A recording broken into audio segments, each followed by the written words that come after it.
हम मंजू शर्मा अपना YouTube channel पर सबके स्वागत कर छी। हर हर महादेव, जय भोलेनाथ, जय शिव शंकर। आशा करे छी कि भोले बाबा के कृपा से अहाँ सब जते दर्शक दीदी भाई जी सुनी थे सब कोई नीक है, स्वस्थ है, मस्त है और सबके साथ सबकी विकास सब लोग एकदम आगे बढ़ते रहो और सब कोई लाइक सब्सक्राइब प्यार देते रहो और शेयर करके कोई नहीं भूलो और जहिना हमरा सबके गीत सुने चले तेना सुनते रहो और आगे सब कोई बढ़त रहो। और बहुत प्यारा सा हम दोनों जबरानी जेठानी जा रहल छी सोहर गीत गाब, अहाँ सब जरूर सुनब, कमेंट करके जरूर बताएब किनका सबके बहुत प्यारा सा सोहर गीत, बहुत गौर से अहाँ से सुनबे, शुरू से अंत तक सुनबे तबे ये गीत के समझ में पेबे। इनका ऊपर कमेंट करबिया, हमरा ऊपर जरूर कमेंट में लिख के बताए। इनके ऊपर कर, हमरा ऊपर नहीं कर। हां छोड़ दे, बूढ़ पुरान भ गेल नहीं छोड़बे, दुनू गोरा के ऊपर कमेंट करबे, अहाँ सब कोई बोलब ने से जिया सुता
धानी है चलता हूँ नहीं हार बाकी नहीं हर हम छोर बहे सह सोनी राजा मोर हास लगली गोर बसा बरे लगली है धानी है चलता हूँ नहीं हरबा नहीं हरबा तोरा छोर बहे राजा हे मोर बटिया निरखत होतै भैया बटिया जहत होतै हे राजा हे भाऊजो के बना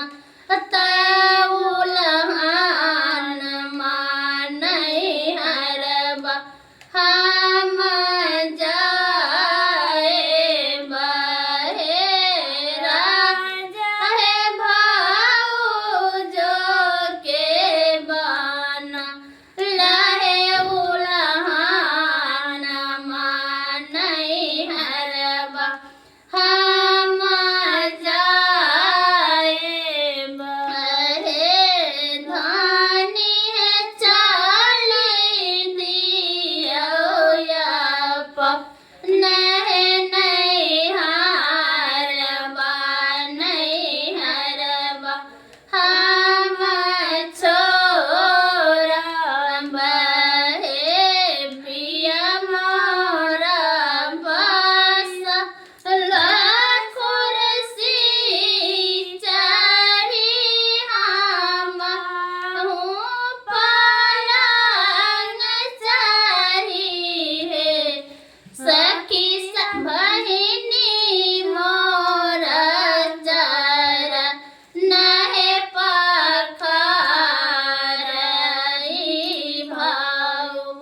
जो